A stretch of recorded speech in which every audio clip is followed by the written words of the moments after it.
Hey everybody, and welcome to another episode of I Do Everyday Automation, where we talk about everyday automation projects to make your home smarter and your life easier. Today we will discuss home automation hubs, what they are, who are the major players, and which one is right for you. So let's go ahead and get started.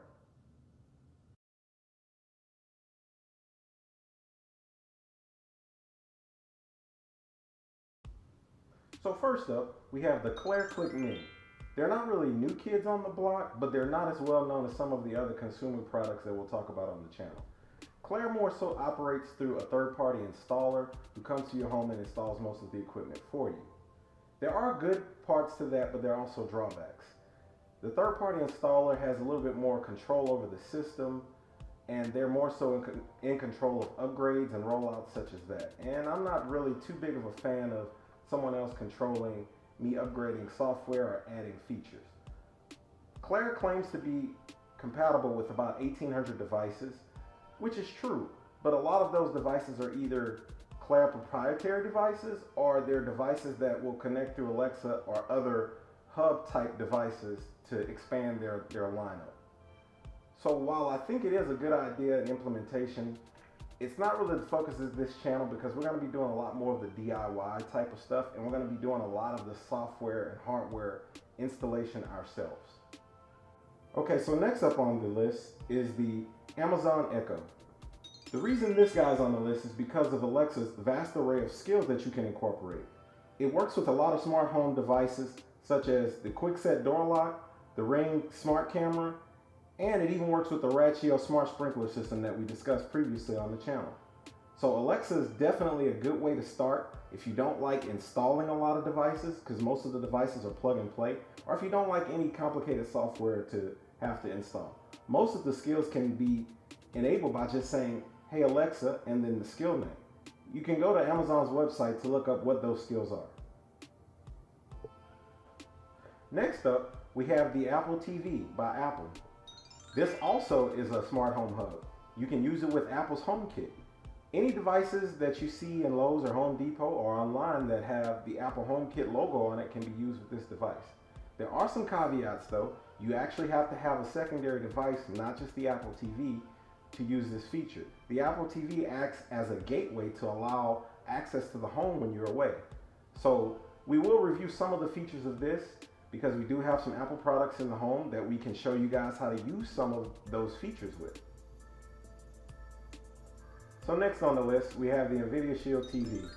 Not only can this be used as a streaming media box, a home media server, and a video game system, it can also be used as a smart home hub via a $30 USB dongle, which basically enables it to use Samsung SmartThings, which we'll talk about next. Alright, so hopefully the reason all of you guys are here, we have the Samsung SmartThings hub, which I'll be doing a lot of discussion about here on this channel. The reason this guy beat out all of the other hubs that I mentioned earlier as my primary smart home hub, and some others like Wink, which I'll talk about a little later, is because it has a vast library of devices it's compatible with. Its crowdsourced form is top notch. There are some features in there that Samsung hasn't even natively set up that you're allowed to play around with and tinker with to make this device even more robust. And it also has a battery backup. So when you lose power and lose connectivity to the outside world, your hub still works. This guy is standalone. It works on your internal network. It doesn't have to reach out to a cloud server or anywhere else. So this is my recommendation on the smart home hub you should have in 2018 if you're doing a DIY smart home. Alright, so as promised, I'm going to briefly discuss the Wink home automation hub and what it's capable of. But I do want to give a fair warning. It does seem that lately some of Wink's products have been pulled from online retailers for direct purchase like Amazon. I've seen them being removed from like Home Depot and Lowe's. It seems as though Wink may have been purchased by another company and maybe they're waiting to release them under a different moniker or something. But for now, it would just be hard for me to recommend them, seeing that they're going through a transitional period. But as far as setup, the Wink Hub and the Wink Hub 2 are fairly easy to set up, very user friendly. Most of the setup is done on your phone. You don't have to go to a web portal or anything like that. So It's very clean, very straightforward. It does kind of have a Apple feel to it. It was more Apple-esque before, Apple decided to come out with their smart home kit. So I think Wink is a solid choice depending on how their future plays out. Wink also does support almost just as many devices as Samsung. However, I still have to give the edge to the Samsung SmartThings because of the community forum. There's a lot of people developing stuff in that forum, custom APIs and custom applications for specific products.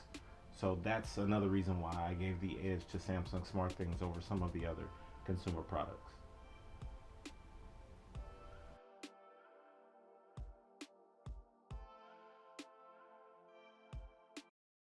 Alright guys, that's going to do it for this episode. If you guys like the video, don't forget to give it a thumbs up and subscribe to see more videos like this as we come out with new content.